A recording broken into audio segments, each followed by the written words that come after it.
Assalamualaikum warahmatullahi ta'ala wabarakatuh. A'udzu billahi as-sami'il 'alim minasy syaithanir rajim. Bismillahirrahmanirrahim. Alhamdulillah hamdan katsiran thayyiban mubarakan fihi kama yaliqu bi jalalihi wa 'azamati sultanihi. Asyhadu an la ilaha illallah wahdahu la syarika lahu wa asyhadu anna Muhammadan abduhu wa rasuluhu salawatullah wa salamuhu alaihi wa ala alihi wa sahbihi ajma'in wa man ittaba'a bihudahum ila yaumiddin. Wa ba'd. Mga kapatid sa pananampalatayang Islam, papuri sa Allah subhanahu wa ta'ala. Ang lahat-lahat ng pagpupuri ay para lamang sa Kanya, na kung saan ang pagpupuring yun ay nababagay sa Kanyang kadakilaan at sa Kanyang kapangyarihan. At tayo ay sumasaksi na walang ibang Panginoon na karapat dapat pagtuunan ng pagsamba liban lamang kay Allah. At tayo ay sumasaksi rin naman na si Propeta Muhammad ay ang Kanyang alipin at sugo, na nawa ang kapayapaan at awa ng Allah subhanahu wa ta'ala ay mapas sa Kanya at sa Kanyang mga kasamaan at dun sa mga tao na sumunod sa kanilang landas o sa kanilang mga gabay. Masya Allah, Alhamdulillah at Alhamdulillah Rabbil Alamin, at halos naubos na yung kalahati ng Ramadan. Masya Allah, na hindi natin mamamalayan na papatapos na pala. Ngayon pa 17 days. Pa 17 days na 16 o 17? O nagsalam pala ulama. Nag-iba ba kayo? 17 ba? 16? Mga lalaki sa baba. Allahu alam. Hindi sila marinig. 17 or 16? Ang mahalaga? Okay, tama na. Huwag na madaway. Ang mahalaga ay tapos na yung 15 days. At halos kung mabubuo ang Ramadan ng 30 ay 15 days na lang ang matitira. O halos kalahati na lang ay nawala na talaga. So yun ang pinakamadaling salita. Alhamdulillah Rabbil Alamin. So wag natin sayangin. Tandaan natin, wag natin hayaan na lumipas yung Ramadan, ang buwan na ito na puno ng biyaya, awa, pagkapatawad mula sa Allah, na wala man lang tayong nakuha mula dun sa mga yun. Kung napupunan natin sa ating mga sarili sa mga naunang araw ng Ramadan, ay nagpagbaya tayo, hindi natin pinagtuunan yung pagsamba kay Allah subhanahu wa ta'ala, ay hindi pa huli ang lahat. Ang mas masama, matatapos ang Ramadan na wala man lang tayong ginawang kabutihan, hindi man lang tayo napasama sa mga napatawad, hindi man lang tayo napasama sa mga kinawaan ng Allah. Dahil alam naman natin, natalakay na natin yung mga, ano pa ba yung nandun sa buwan ng Ramadan, ano ang kahalagahan ng pag-aayuno, kainaman nito. So, alhamdulillah. So, wag natin sayangin.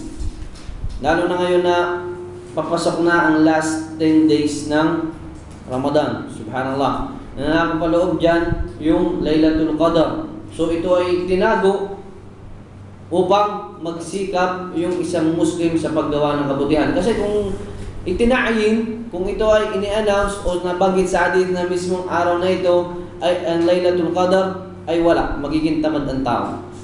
Kasi sabihin niya, sa Webis pala, hindi mo na ako gagawa, sa Webis na lang, okay na yun, kasi kayroon may alfisyahan naman yun, so doon na lang, i-focus ka rin sa rin po. Pero ito'y tinago, hikmatan min Allah subhanahu wa ta'ala, upang magsumikap ang isang alipin sa paggawa ng kabutihan, upang siya hindi magtabad-tamaran. Pero ang problema, nalaman na natin na mayroong Laylatul Qadr, tapos nagtatabad-tamaran pa tayo, subhanallah.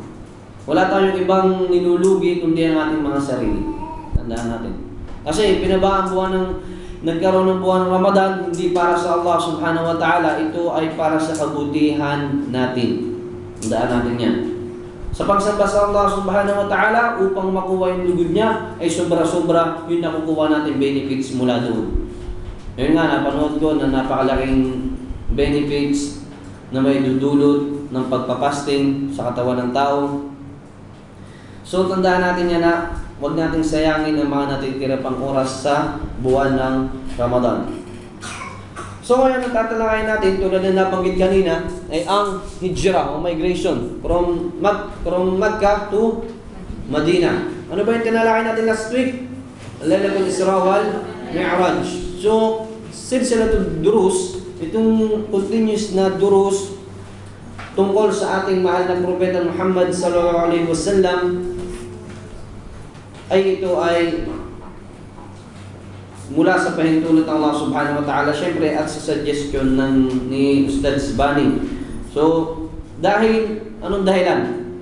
Palagay nyo, bakit kaya kailangan natin pag-aralan yung talang buhay ni Propeta Muhammad sallallahu alaihi wasallam? Bakit kaya? Wala kayong idea? Kahit isa man lang? Sister? Yung iba po, naniniwala na ang ala lamang ang nag-iisang Diyos sa puso nila. Pero yung iba po, hindi po masyadong kumpisido na ang Prophet Muhammad sallallahu alaihi wasallam ang huling propeta na kalasanin sa atin. So, Okay. wala po natin yung makilala. Inshallah, sukran, jazakallah. Sino pa may idea? Sir?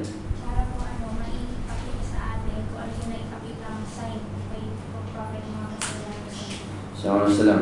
At isa pa, tandaan natin, tayo ay obligado na mahalin, sundin, ialay kung maaari ang buhay natin para kay Propeta Muhammad sallallahu alaihi wasallam. So, hindi tayo aabot sa tamang pagmamahal, sa tamang pagsunod kapag hindi natin pag-aaralan yung talang buhay niya. At sa totoo lang, wallahi, mas obligado pa na pag-aralan natin ang history ng Propeta Muhammad sallallahu alaihi wasallam sa kung sino mang taong na dumaan ng tayo elementary. Sino ba yun? Jose Rizal, Andres Bonifacio, kung sino man yan tao. At mas mahalaga pang malaman natin ang history ng Propeta Muhammad kaysa sa history ng mga ninuno natin. Kasi si Propeta Muhammad sallallahu alaihi wasallam afdalul khalqi ala wajhil ard. Siya yung pinakamainam na nilikha sa balat ng lupa. Siya na. At sa kanya, ibinaba ng Allah subhanahu wa ta'ala ang banal na Quran at nasa kanyang mga hadith na ito ay gabay para sa atin. At tandaan natin na ipinadala si Propeta Muhammad sallallahu alaihi wasallam bilang ano? Bilang ito ay habag awa sa atin. Subhanallah. So kailangan natin siyang mahalin, kailangan natin siyang sundin.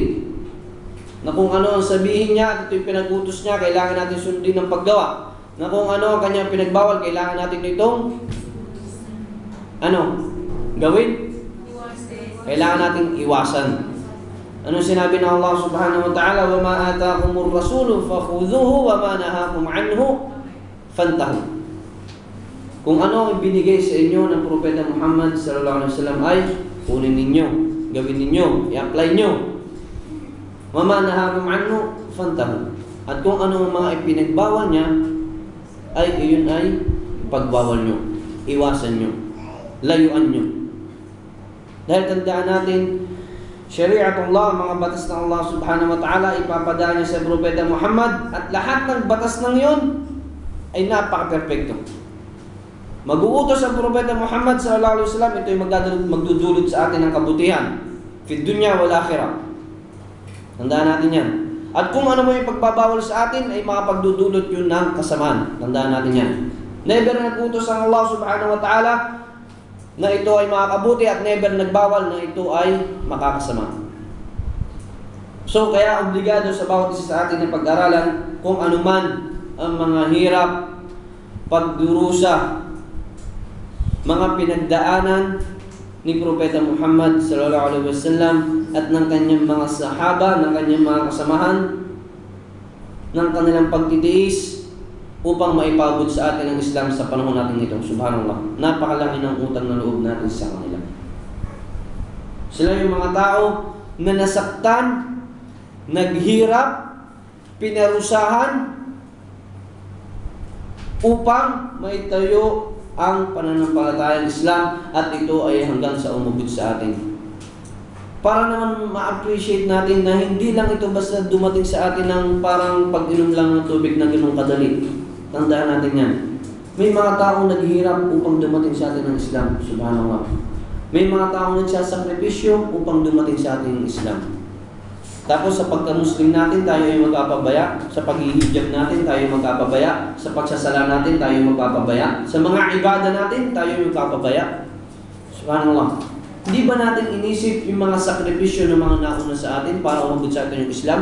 Tapos ngayon nasa atin ang Islam, i-take for granted natin. Hindi natin ma-appreciate. Subhanallah. So kaya nga obligado na pag-aralan natin yung mga napagdaanan nila, yung mga paghihirap nila. Upang hindi natin basta-basta lamang nasabihin na okay lang yan, Muslim na ako, alhamdulillah. Yun lang. Hindi.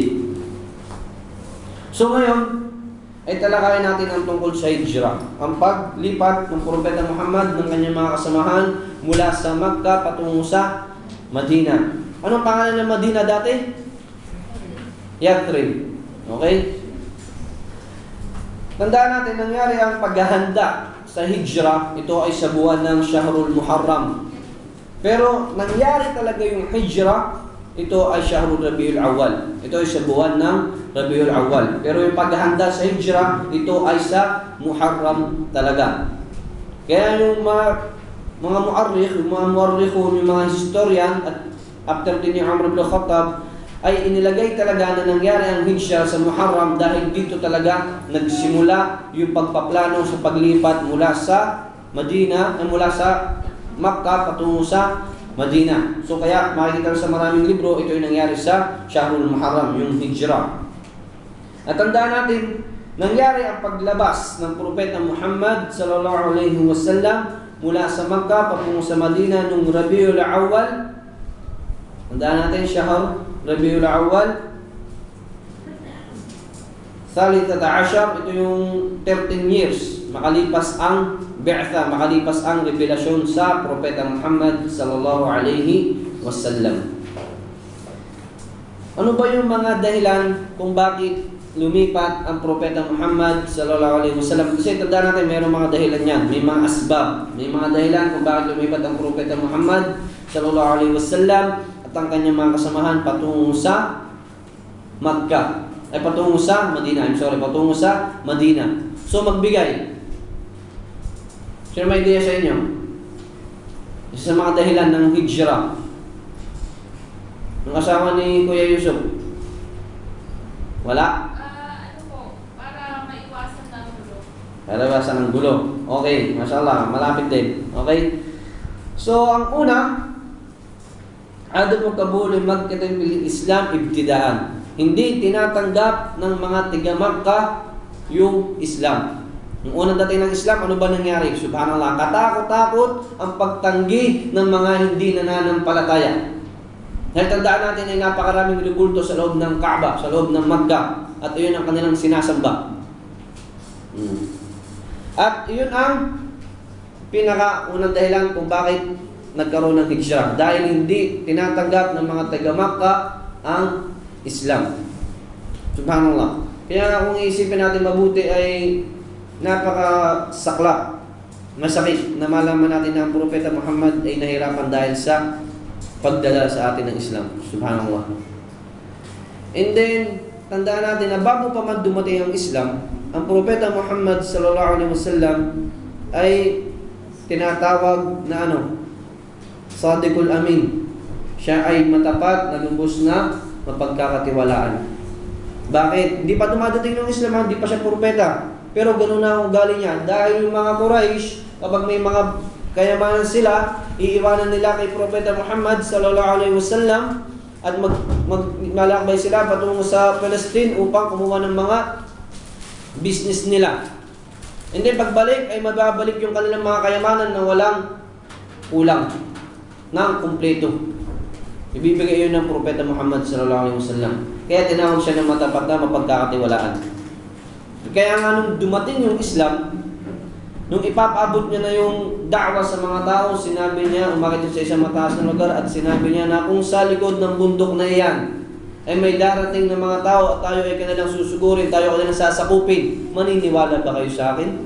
Sinabi ng mga tao, majarad na alayka kadiba. Hindi ka namin nasubukan na nagsinungaling. Pero nung sinabi ng Propeta Muhammad, sa pagitan ng kamay, kaparusahan at ang gantimpala mula sa Allah, kaya sabihin nyo na kayo pumasok sa Islam, subhanallah. Doon na sila sinabihan nila ang Propeta Muhammad, mangkukulam, baliw, na manunula, subhanallah.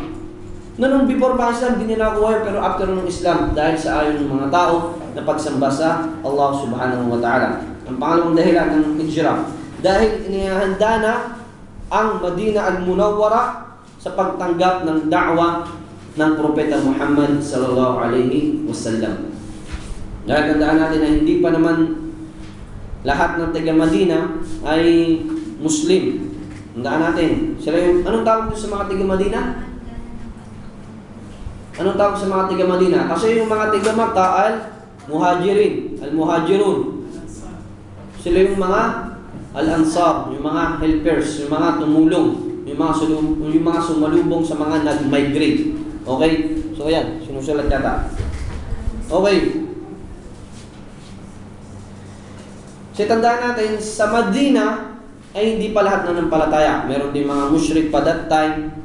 And then, at nandun din yung tatlong tribo ng mga Yehudyo. So mamaya talakay natin inshallah. Ang pangatlo, dahil sa mga paghihirap, parusa, pagdurusa na natatanggap ng Propeta Muhammad sallallahu alaihi wasallam mula sa mga taga-Makkah.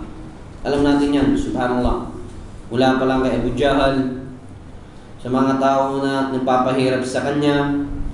And then, yung naiulat pa sa isang hadith na nagsasala siya sa Kaaba, and then sinabitan siya ni Abu Jahal ng bituka o nasisirang hayop ng kambing o tupa, sinabit sa kanya sa Propeta Muhammad sallallahu alaihi wasallam. And then hindi yung tinanggal at ang nag-alis noon ay isa sa kanyang mga anak ni Propeta Muhammad na ito ay sallallahu alaihi wasallam na ito ay umiiyak dahil sa nangyari sa kanyang ama. Ang number 4, ang pangapat na dahilan ng hijrah ay dahil sa mga pagdurusa, paghihirap, parusa na nakakamit na kung sino man ang maniwala sa Propeta Muhammad sallallahu alaihi wasallam. Sino yung mga naniwala sa Propeta Muhammad? Anong tawag sa kanila?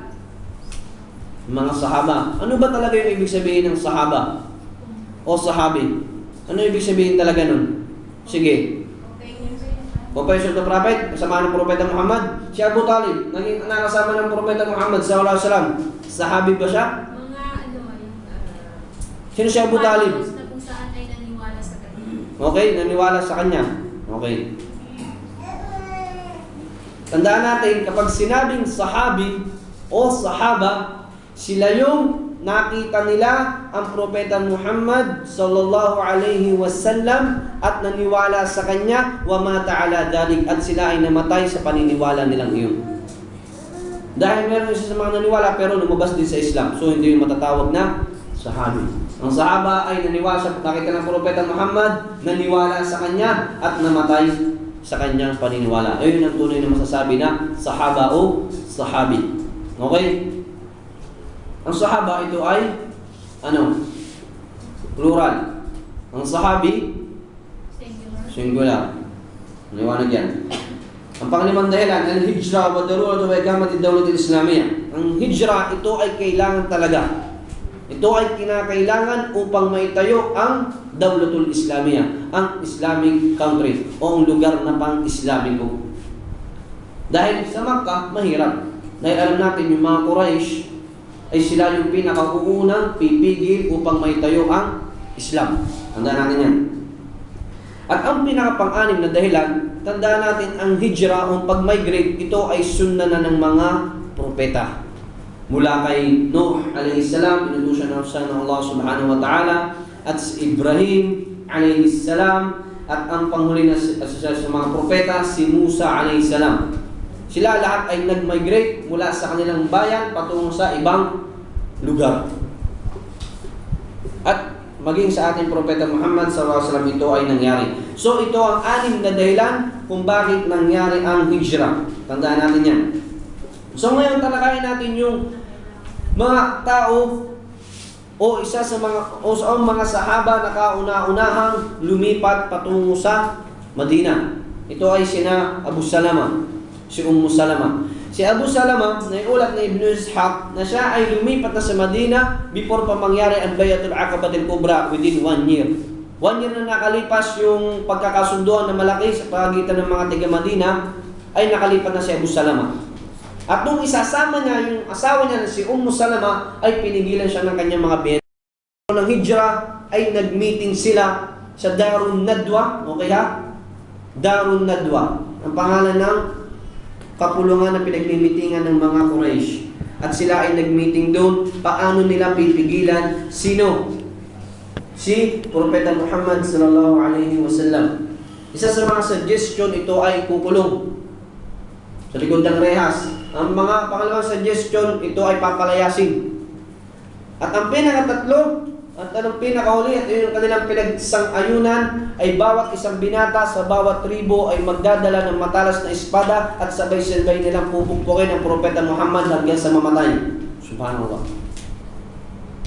At iyon ang napagkasunduan nilang gawin. Na bawat isang binatang malalakas, matitipuno ay kukuha sa bawat tribo upang yung Abdul Munaf, yung tribo ng Propeta Muhammad sallallahu alaihi wasallam ay walang magawa kung sakaling mapatay nila ang Propeta Muhammad sallallahu alaihi wasallam. Kasi bawat kabail, bawat tribo ay makakalaban na ng Abdul Munaf. So yun ang dahilan nila kung bakit sila kukuha ng bawat isang lalaki. At kabilang na rin doon sa gustong pumukpok sa Propeta Muhammad sallallahu alaihi wasallam ay sino? Si Abu Jahal. Si Abu Jahal na naman, talagang kontrabida yan. Wallahi, kontrabida talaga siya. Kung sa pelikula, talagang kontrabida yan. Okay. At sila ay pumunta nung gabi ngayon sa bahay ni Propeta Muhammad sallallahu alaihi wasallam. At si Propeta Muhammad ay dumating na sa kanya ang wahy. Ano yung wahy? Revelasyon mula sa Allah subhanahu wa ta'ala na nag-meeting na nga mga Quraysh at kailangan niya ng lumikas sa gabi ngayon. So ang ginawa niya ay hinda niya yung bahay niya at pinatulog niya si Ali bin Abi Talib doon sa mismong higaan na hinihigahan niya ng Propeta Muhammad sallallahu alaihi wasallam. At si Ali ang natulog doon sa place ng Propeta Muhammad sallallahu alaihi wasallam. Subhanallah. At sinabi niya na kailanman ay hindi ka na mabibigyan ng kapinsalaan. Hindi ka na makakapatay. At ang propeta at yung mga tao ngayon ay nagbabantay ha. Imagine, nagbabantay na yung mga tao sa mismong bahay ni Propeta Muhammad sallallahu alaihi wasallam. Tandaan natin. Paano nakalabas ang Propeta Muhammad sallallahu alaihi wasallam? Ang dami bantay. Fully covered. At nung lumabas lamang siya at hindi siya nakita ng mga gustong pumatay sa kanya. وَجَعَلْنَا مِنْ بَيْنِ أَيْدِيهِمْ سَدًّا وَمِنْ خَلْفِهِمْ سَدًّا فَأَغْشَيْنَاهُمْ فَهُمْ لَا يُبْصِرُونَ. Subhanallah. At ginawa namin sa kanilang harapan ay harang at sa kanilang likuran ay harang. فَأَغْشَيْنَاهُمْ فَهُمْ لَا يُبْصِرُونَ. At sila ay aming tinakpan, sila ay aming hinarangan at sila ay hindi na nakakita. At binabasa yun ng Propeta Muhammad habang nilalagyan niya ng buhangin sa ulo yung mga bumabantay sa kanya. Subhanallah, nilagyan niya ng buhangin isa-isa. At siya ay pumunta kay Abu Bakar radiyallahu anhu at sila ay pumunta na sa bundok na ang tawag ay Garut Thawr. Gar at Thawr, bundok ng Thawr. Doon sila natili ng 3 nights. Okay, doon sila natili ng 3 nights. Siyempre, galit na galit yung mga bumabantay sa kanya dahil hindi nila naisakutuparan yung gusto nilang pagpatay kay Propeta Muhammad sallallahu alaihi wasallam. Galit na galit sila dahil nakalampas ang Propeta Muhammad sallallahu alaihi wasallam. At doon 3 days na nag-stay sa Garut Thawr. Pero tandaan natin, napakagandang kissa, napakagandang kwento na ginawa ni Abu Bakar, subhanallah. Si Abu Bakar radiyallahu anhu, na mas nanaisin niyang mapahamak kaysa sa mapahamak ang Rasulullah sallallahu alaihi wasallam, subhanallah. Na naiulat doon sa kwento na yun, sinabi niya, bago pumasok, ako muna ang papasok. Dahil kung anuman ang pinsala na nasa kuweba na yan, sa yungib na yan, ay ako muna bago ikaw, ya Rasulullah. Subhanallah. At yung mga damit niya ay pinunit-punit niya at ipinasok niya sa butas ng mga kuweba, sa butas ng mga yungib. At doon ay tumuloy silang dalawa at pinatulog niya sa kanyang, paano yung lap sa Tagalog? Sa kanyang hita. At pinatulog niya ang Propeta Muhammad sallallahu alaihi wasallam, pinagpahinga niya. At si Abu Bakar radiyallahu anhu ay kinagat ng makamandag na insekto. Subhanallah. Siya ba ay, aray ko, ang sakit. Subhanallah, nasaktan ako. Sinabi ba niya yun? Wallahi hindi. Subhanallah. Siya ay nagtiis sa sobrang sakit na kung ano man yung dulot ng insekto na yun. At siya ay napaiyak. dahil doon sa sobrang sakit. Hindi niya nakayanan yung sakit. At yung pag-iyak niya ay nagising ang Propeta Muhammad sallallahu alaihi wasallam. At dumura ang Propeta Muhammad, nagising ang Propeta Muhammad, ano nangyari sa iyo ya Abu Bakar? At dumura si Propeta Muhammad at ipinunas doon sa lugar ng nakagat at ito ay agad na gumaling. Subhanallah. Ganun kamahal ng mga companions of the Prophet ang Propeta Muhammad sallallahu alaihi wasallam. Subhanallah. Hindi siya umaray. Hindi siya nagpangita ng sakit, hindi siya sumigaw dahil ayaw niya maistorbo ang pagpapahinga, pagtulog ni Propeta Muhammad sallallahu alaihi wasallam. At 3 days sila doon at merong anak si Abu Bakar na si Abdullah bin Abi Bakar at siya yung nagdadala ng pagkain. Tandaan natin. And then, meron silang tagapastol, nakalimutan ko yung pangalan, at yun din yung nagdadala ng gatas. Tandaan natin. At after 3 days, at 3 nights na yon ay lumabas na sila doon sa bundok at doon na nila nagpasya na lalabas na sila patungo sa Makkah.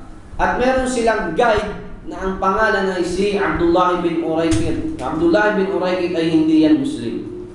Pero pinagkatiwalaan sila ng Propeta Muhammad sallallahu alaihi wasallam at doon ay nagsimula na silang mag-hijrah, magsimula na silang umalis. Kasi yung pinakadaan na dinadaanan patungo sa Makkah ay yung hilagang parte. Doon maraming dumadaan at alam ng mga Quraysh na doon dadaan ang Propeta Muhammad sallallahu alaihi wasallam. Pero si Abdullah bin Uraykid ay sinuggest niya ay dumaan sila sa timog patungo sa Madina dahil konting-konti lamang ang dumadaan doon at bibihira lamang gumagamit ng daan na yun.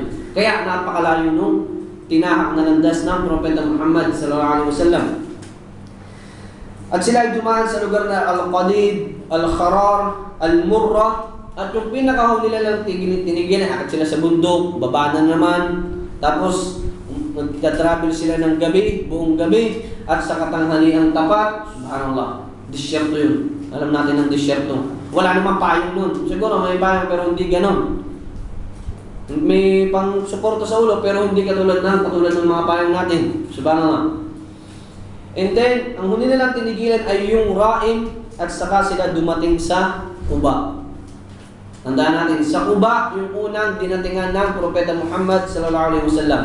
Pero nung nangyari habang naglalakbay na iulat sa mga hadith na meron isang bato na kung saan ito ay nakapaggagawa ng lilim. Ibig sabihin, may lilim sa ibaba nito. At si Abu Bakar, full khidma, ibig sabihin, yung talagang binibigyan niya ng magandang masisilungan, matutuloy ng Propeta Muhammad. Bali, hindi niya inuuna ang kanya sarili, inuuna niya si Propeta Muhammad sallallahu alaihi wasallam. Pinatag niya yung lupa, pinayos niya yung higaan, at ipinatulog niya si Propeta Muhammad sallallahu alaihi wasallam. At after na, natulog din ba si Abu Bakar? Wallahi hindi. Siya ay nagbabantay. Subhanallah. Binabantayan niya ang Propeta Muhammad sallallahu alaihi wasallam. At meron isang bata na nagpapastol ng mga tupa at kinausap niya na meron ba siyang gatas na may bibigay sa kanila at meron na ibigay yung tupa at meron na ibigay yung batang yun at ginatasan yung tupa at pagkakuha ng gatas, uminom ba agad si Abu Bakar? Hindi pa rin, subhanallah. Inuna niya ang Propeta Muhammad sallallahu alaihi wasallam hanggang sa mabusog ang Propeta Muhammad at sinabi ni Abu Bakar hanggang sa malugod ako. Ibig sabihin, mas inuuna niya ang Propeta Muhammad kaysa sa kanyang sarili. At mas gugustuhin niya na mabusog ang Propeta Muhammad kaysa sa kanyang sarili. At iyon na yung pinaka-ikinasasaya niya, subhanallah. Iyon na yung pinaka-kinatutuwa niya, subhanallah.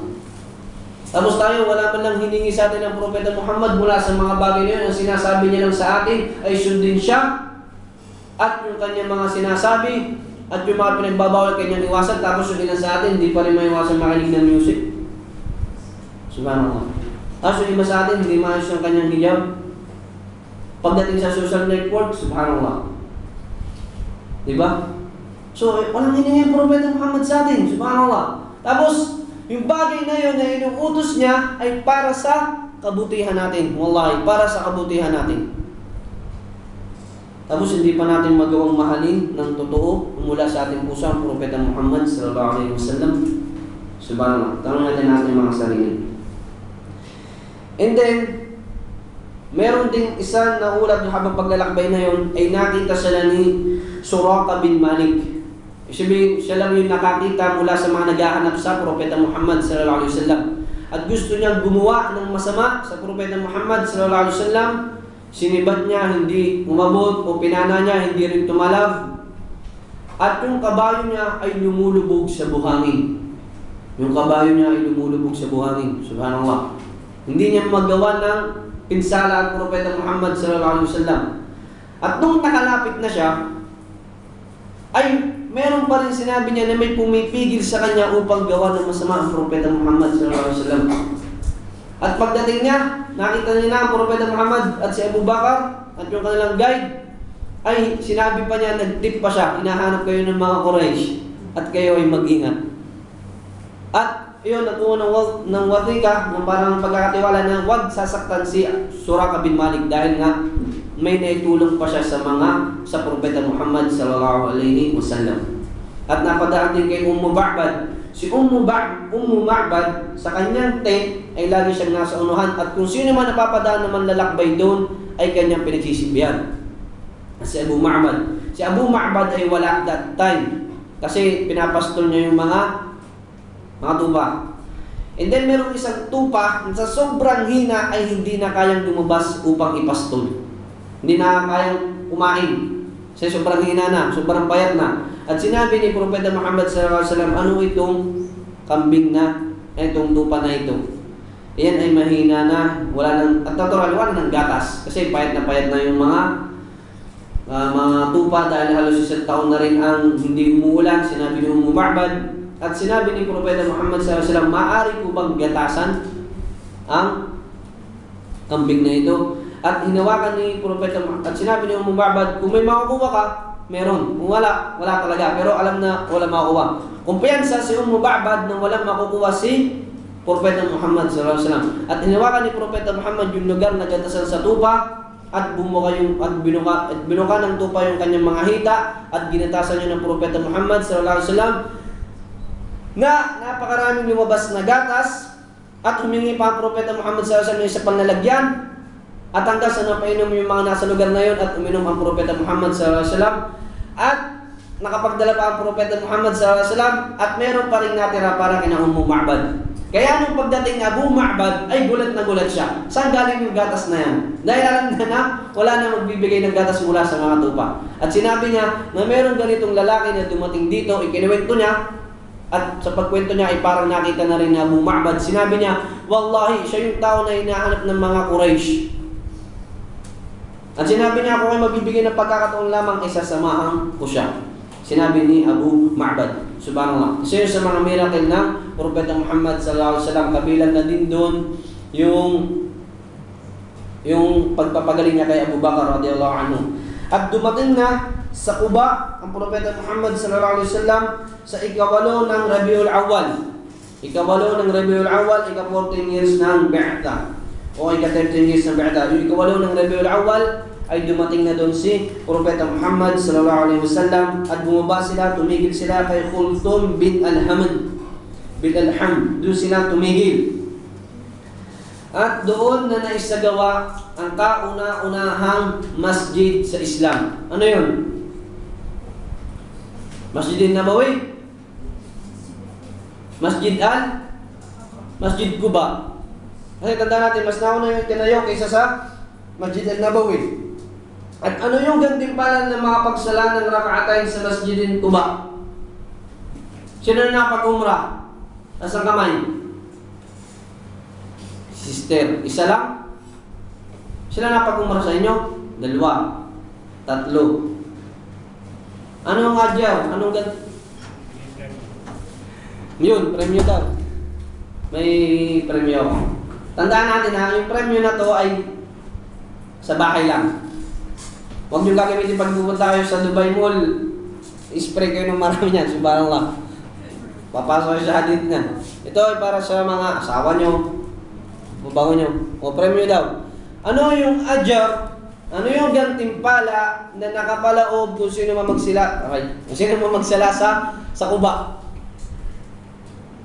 Tapos ano yung nakapag-umrah? Subhanallah. O kahit hindi nakapag-umrah, pero siyempre, mas malapit na masagot yung nakapag-umrah kasi isa sa mga bibisahin pagdating sa Madina ay yung Masjid Al-Quba. Kaka-umrah lang ni Yusuf. Sa mga lalaki mo. Sa mga lalaki, mag-miss ko lang kay Kuya Koy. 0553. 0553. Dalawa to, may panlalaki dito. Hoso, tawag na kayo. Ayun. Okay. Tawag na. Okay, assalamualaikum. Caller number 1. Oh, sige. Ano? So sa babae kasi Lumpas daw na nakapag-umrah. ay alam na, hindi na pwede na sagutin. Sinabi mo, ako sinabi. Hindi. Okay, bigay natin kay ano. Pero Sa lalaki. kulang yung hadith mo. Ibibigay namin, gantimpala niya ay gantimpala na nakapag-umrah. Okay, congrats mo si Yusuf. Congratulations na Brother Yusuf. So ito na. Pero may tanong na isa. Asawa, sige. Anong sunod yung tanong? Anong dapat mo gawin bago mo matanggap yung ano? See? Yung adjust na yan. Ito na. Fibay tihi. Oo. Pato da fibay tihi? Inaragit mo pa. Sabi mo sa akin na. Sige. Okay, yung pangalawang tanong. Yan yung pinanong sa akin. Ang una ay yung katulad kung sino magsara doon ay kagantimpala yun ng taong nag-umrah. Pero hindi magpapakalbo. Mga pagsara yun, magpakalbo kayo, hindi. Katulad siya ng gantimpala ng taong nag-umrah. Okay? Sa baba, hindi puputuloy po. So, sinabi ni, meron pa isang tanong, paano makukuha yung gantimpala na para siyang nakapag-umrah? Anong dapat niyang gawin? Sila dalawa kaan natin kasi sarayan. Alam na po natin yan. Magsarang dalawa ka, pero bago yun, kulang yun eh. Wala pa. Kulang. Wala po. Merong hadith kasi nabasa namin kanina na. Sa kanina na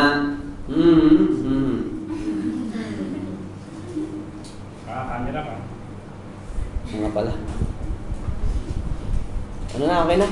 Wala eh. Tinisagot. Wala? Walang sumasunod. Oh, meron. Meron? Inshallah. Okay, caller number 2, Yusuf. Web 2 show. Bigyan niyo sa asawa. Assalamualaikum warahmatullah. Okay, anong sagot?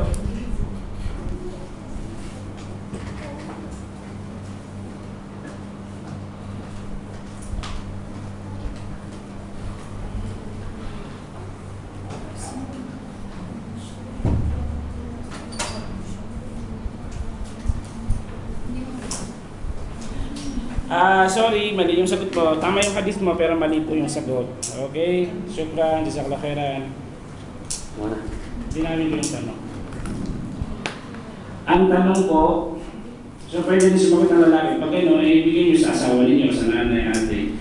Okay, ang tanong po, di ba tinanong niya kanina, ang gantimpala ng pagdarasal sa Masjid Quba ay ng 2 rak'ah na sunna ay parang nakapag-umrah.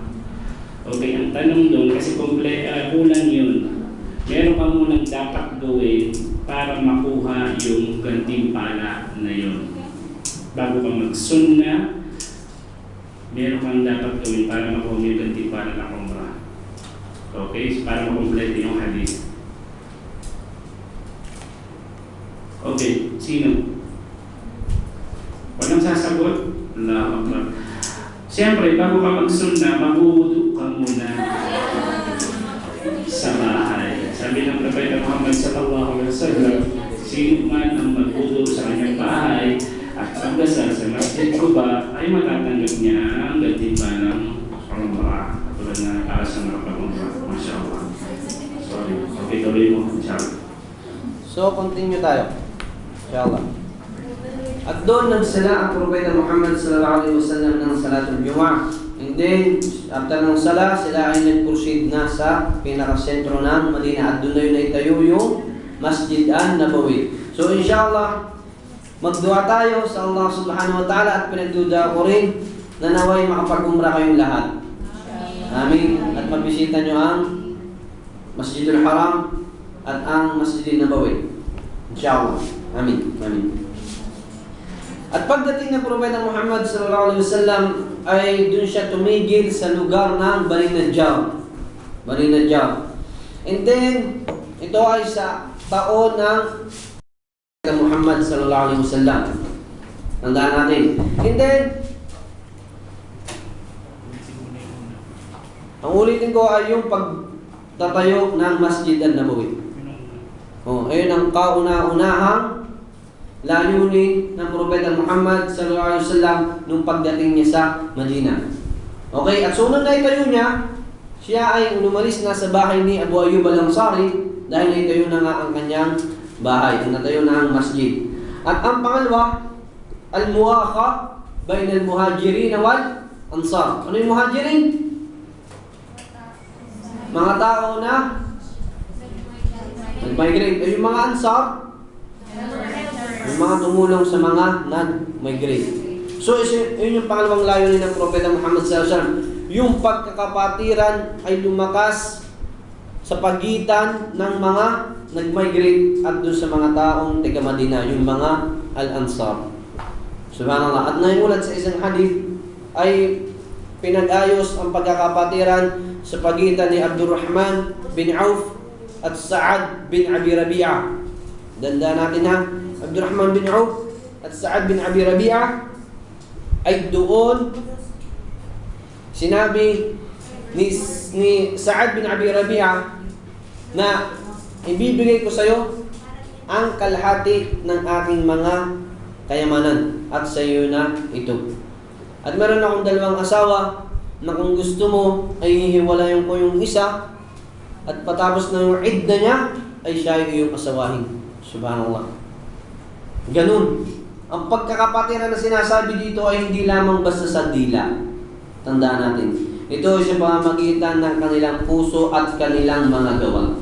Hindi katulad sa time na to. Sinasabi ang kapatid ka pero tinatraidor ka. Na. Mag-ingat. Sinasabi na kapatid ka pero pagtalikod mo, kinakain yung laman mo. Na. Mag-ingat tayo. Kasi hindi yun yung tunay na pagkakapatiran. Ang pagkakapatiran ay kung paano yung pinakita ng mga kasamahan ng Propeta Muhammad sallallahu alaihi wasallam. At sinabi niya Abdurrahman bin Auf, tinanggap ba niya? Sige, akin na yung lahat. Asawain ko na yung masama mong pangalawa. Hiwalayin mo na, sige. Sinabi ni Abdurrahman bin Auf, ganting pala ang kanawa ng Allah sa iyong mga kayamanan at sa iyong pamilya. At sa Abdurrahman bin Auf, isa sa pinakilala na pinakamagaling sa business sa mga sahaba. At siya ay pumunta sa palengke at meron na siya dalang mantigilya at keso. At isang araw na iulat na siya ay parang tuwan-tuwa na naglalakad sa Madina at napansin siya ng Propeta Muhammad sallallahu alaihi wasallam. Ikaw ba ay umiibig o Abdurrahman bin Auf? At sinagot niya sa Propeta Muhammad na nag-asawa na nga siya at ito ay sa maliit na halaga lamang ng ginto. Subhanallah. Ganun siya kagaling mag-business. Tandaan natin. At isa sa mga layunin, yun yung pangalawa, di ba? Yung pagkakapatiran. Mapalakas yung pagkakapatiran sa pagitan ng muhajirin wal ansar. At ang pangatlo ay yung maitayo yung mga batas na pang-Islamiko at ito ay maisulat o ito ay maiputupad yung mga batas na pang-Islamiko. At isa sa mga layunin ng mga pamayanan ng Madina ay meron ng tanong sa Propeta Muhammad sallallahu alaihi wasallam at ang sinagot niya, wa tut'imut ta'am wa tuqri'us salam ala man 'arafta wa man lam ta'rif. Na magpapakain sa pamamagitan ng pagkain sa mga taong mahihirap, wa tuqri'us salam, at magbibigay ng salam doon sa mga taong kilala mo at doon sa mga taong na hindi mo kilala. At nagtanong si Abdullah bin Salam. Sinabi niya na isa sa mga pinakaunang sinagot sa akin ng Propeta Muhammad sallallahu alaihi wasallam ay isa na doon sa mga hadith na malamang na memorize niyo na rin. Yung la yadkhulul jannata man la ya'manu jarahu bawa'iqahu. Na hindi, anong ibig sabihin ng hadith na yun? Hindi papasok sa paraiso. Iso? Kasi naman hindi ligtas ang kanyang pagpapala sa kanyang Sa kanyang pananalasa, sa kanyang mga masasamang gawain. Hindi papasok ng paraiso yung ganong klase ng tao. Okay? And then, 3 minutes. Okay? Bilang panghuli ng parte ng hijra ng Propeta Muhammad sallallahu alaihi wasallam, at dito na rin tayo magtatapos inshallah at naway sulat natin. Ito yung mga resulta ng hijra. Ang una, iqamatud dawlat Islami wa hudud Islami. Yung pagtatayo ng Islamic community at ang pamayanan ng mga Muslim, Islamic society. At ang pagkaligtas, pangalawa, pagkaligtas ng Propeta Muhammad sallallahu alaihi wasallam mula at ng kanyang mga kasamahan mula sa mga parusa, mga pagpapahirap ng mga Quraysh. Okay? At ang number 3, tarsibul mabdal ukhuwa bainal muhajirin wal ansar. At ang pangatlo ay yung pagpapalakas, pagtatanim ng pagkakapatiran sa pagitan ng mga muhajirin at ng mga ansar. At ang pang-apat na resulta, al-qada'at tam al-hin wal-adgan. Ang panghuli ay ang pagwala ng hatred, pagkamuhi, ano po ba yung pagkamuhi? Pagkagalit, tribulation, pagiging makasarili, lahat yan ay nawala na. Lahat ng yan ay nawala na after ng Islam. Dahil ang natin ng Islam, ito ay nag-uutos ng pagkakapatiran at hindi ito nag-uutos ng kanya-kanya. Ng sarili mo lamang yung sarili mo. Okay? So, sunod na tayo. Okay. Apat lang.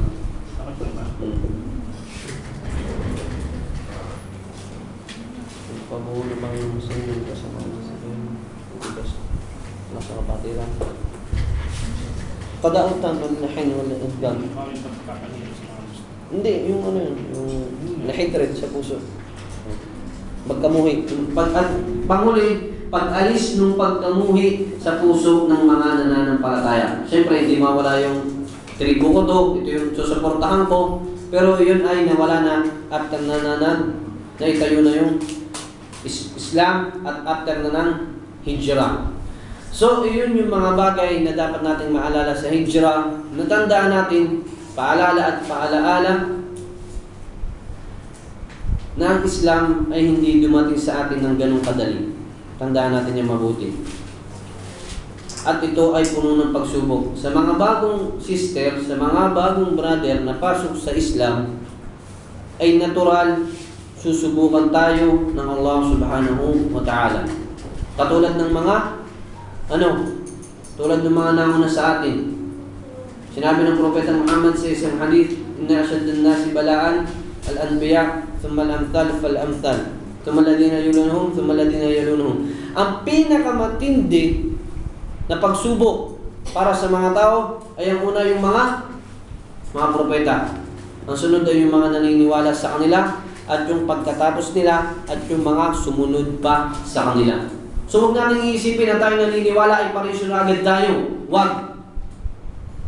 Tandaan natin na tayo isusubukan ng Allah subhanahu wa ta'ala kung tunay ba tayo sa ating sinasabi na la ilaha illallah wa anna Muhammad Rasulullah. Wallahu a'lam. Subhanahu wa bihamdik asyhadu an la ilaha illa anta astaghfiruka wa atubu ilaik. Wa akhiru da'wana alhamdulillahi rabbil alamin. Wassalamu alaikum warahmatullahi ta'ala wabarakatuh.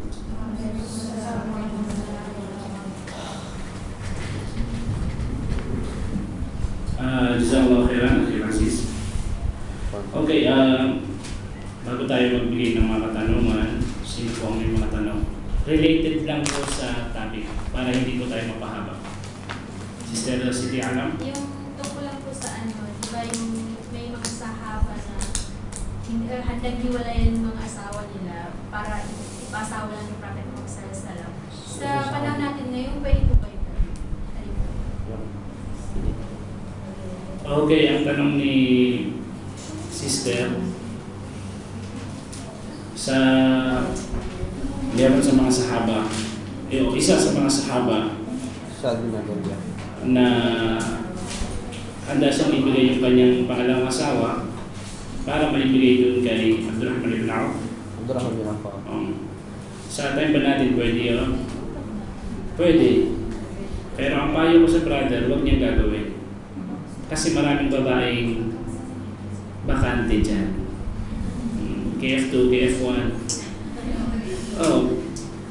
Totoo, actually totoo. Diba? Maraming bakit kung So, diba? Subhanallah, walang reason para kasi bakit ibinibigay niyo kay Abdurrahman ibn Auf? Kasi walang-wala talaga sila. Mahirap magbigay ng mahal. Kasi since asawa niya, so Parang makakamura siya kung kasi kung mag-aasawa si Abdurrahman ibn Auf, unang-una, wala naman siyang kamag-anak doon dahil galing siya ng Makkah. Kasi zero sila. Kasi talagang tapos zero sila, di ba? So kaya ganun na lang yung ano. Pero sa time natin ngayon, subhanallah, kung merong lalaking naghahanap ng mapapangasawa at meron yung mayroong tatlong asawa o dalawa, parang hindi magandang, hindi ko sinasabing haram. Pero siyempre, maraming babae, actually marami yung nagsasabi sa akin na ano, ganyan, brother, may mga nagsabi, ganyan, si Ustadi, anak mo ko, hindi lang dito sa Kalima, pati sa iba, sa Abu Dhabi, ganyan. Tapos, meron ng ibang sisters, ganyan, sinasabi sa akin ng misis ko na hanapan ko raw ng makapangasawa.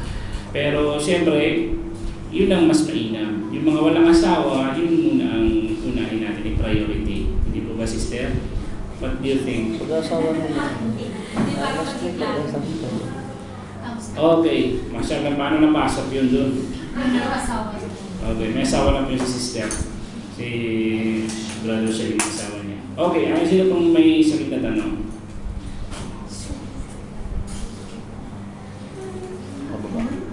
Sa mga brothers.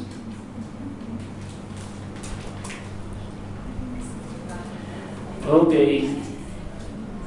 Walang tanong, ako magtatanong. Yung sa mga brothers, yung premyo natin pang babae, so kung may manalo sa inyo, bilhin nyo na lang sa asawa nyo. Okay? Ano yung magbanggit kayo na isa sa mga unang hadith na sinabi ni Propeta Muhammad sallallahu alaihi wasallam sa pagpunta niya sa hijrah, pagkatapos niya mag-hijrah sa Madina.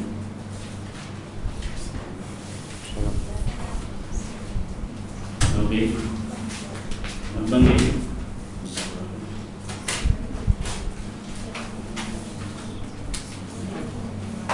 Sino?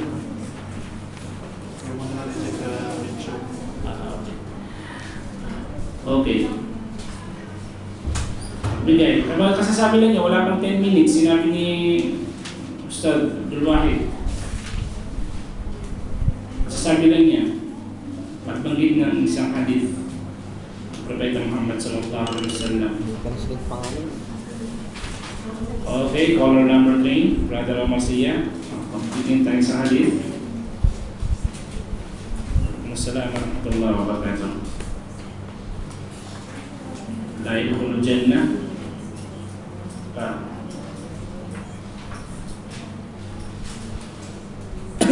Masya Allah, la yadkhulul jannata man la ya'manu jaruhu bawa'iqahu. Tama ba yun, Ustaz? Jazakallahu khairan, Masya Allah, mubarak. Ibigay kasi ito. Assalamualaikum. Yes. Sino to? Abdul Karim. Sino? Oh, ano nga? Tapos na yung tanong, expired na. Ibang tanong naman. Ang babae naman. Pero ano sasabihin mo? Ano sagot mo? Wala na. Hindi na pwede. Hindi lang pala. So, bye. Thank you. Okay. Sino pa? Makapagsasabi. So, ang sinabi niya, hindi makakapasok ng paraiso. Sinabi ni Propeta Muhammad sallallahu alaihi wasallam, hindi makakapasok ng paraiso yung tao na hindi ligtas sa kanyang yung kapitbahay niya sa kanyang kasamaan. Okay. Next. Sino pa makapagbibigay ng hadis? Lalaki at babae naman. Babae naman.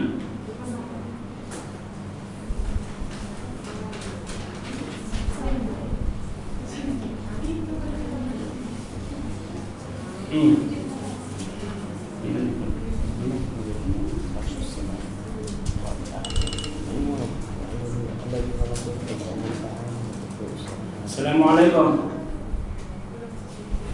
Okay, ano?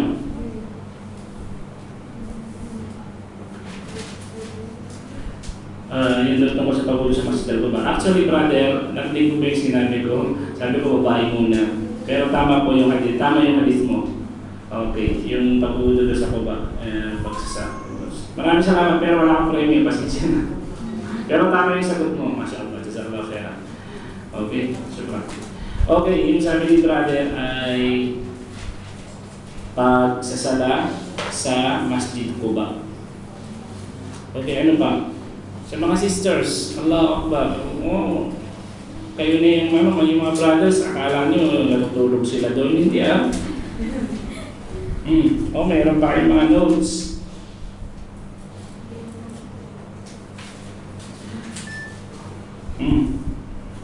Wala kayong sagot? Okay, mayroon naman isang tanong. Sabi ni Propeta Muhammad sallallahu alaihi wasallam, ganito yung pagkakarinig ko sa atin. Yung Afshus salam wa at'imut ta'am wa sallu wan nasu niyam tadkhulul jannata bis salam. Okay? Sino ang makakapag-translate ng hadith na yung Propeta Muhammad sallallahu alaihi wasallam? Ulitin ko. Afshus salam wa at'imut ta'am wa sallu wan nasu niyam tadkhulul jannata bis salam. Afshus salam wa at'imut ta'am wa sallu wan nasu niyam tadkhulul jannata bis salam. Sino makakapag-translate? Bawal sa mga brothers kasi may mga ustad doon. Sorry mga brothers, sino? Okay, tatranslate ko yung first 3 phrases. Sabi ni Propeta Muhammad sallallahu alaihi wasallam, iparating ninyo ang salam. Bawal nga sa mga lalaki, brother. Sorry, hindi ko sasagutin. Pero punta, sorry, hindi ko sasagutin. Kasi Afshus salam ay ipahatid ninyo yung salam, yung assalamualaikum. Baka nagtatanong to. Assalamualaikum brother. Kuya.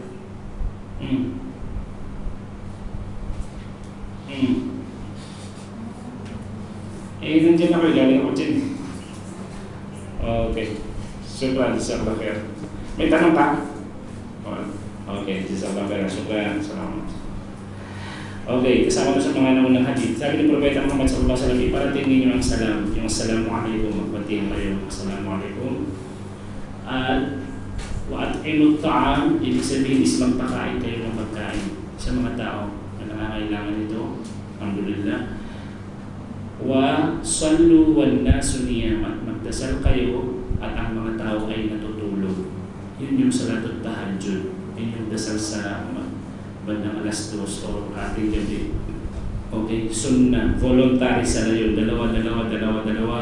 Tapos yung pinakalas ay isa. Parang tarawih din ang style niya. Okay? So yun yung tatlong katangian. Pero ito ang tanong ko, anong ibig sabihin nun na tadkhulul jannata bis salam? Okay, si Tianis. Papasok sa paraiso ng may kapayapaan. Masya Allah. Congratulations, sister. Ito ang ibibigay ko sa iyo. Ako ang bumili niyan. Congratulations. Ang sabi ni Propeta, parating ninyo ang salam, yung assalamualaikum, pagbati ng Islam, at magpakain kayo ng pagkain sa mga may hirap, at magsala kayo na ang mga tao ay natutulog. At kasi bakit natutulog? Kasi mas malapit yun kay Allah, mas malapit ka kaya na walang nakakita sa iyo, mas sincere. At kayo ay makakapasok ng paraiso ng mapayapa. Masya Allah. Okay, next question. Ito hindi ako bumili dito, binigay lang sa akin to. Sabi ko sa misis ko, ipamigay na lang natin na regalo. Next, si Mark Caldero na naman. Tapos kami nagamit. Okay. Hindi, pero totoo yun. Yung sabi ko, ano kaya kung sa mga ito, pamigay na lang natin. Okay? Kasi maliit yung bahay. So, alhamdulillah. Next question, may tanong ka.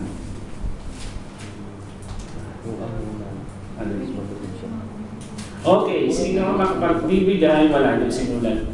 Sino makapagbibigay? Tatlo lang. Kasi masyado mong mahirap ano. Walang basa-basa. Sino ang makapagbibigay ng 3 sa 6 na dahilan ng pagkakaroon ng hijra? Okay, sister. Ano pangalan ninyo? Ano po? Aisha, Melissa. Kayo, tumayo po kayo. Nagbigay ng 3.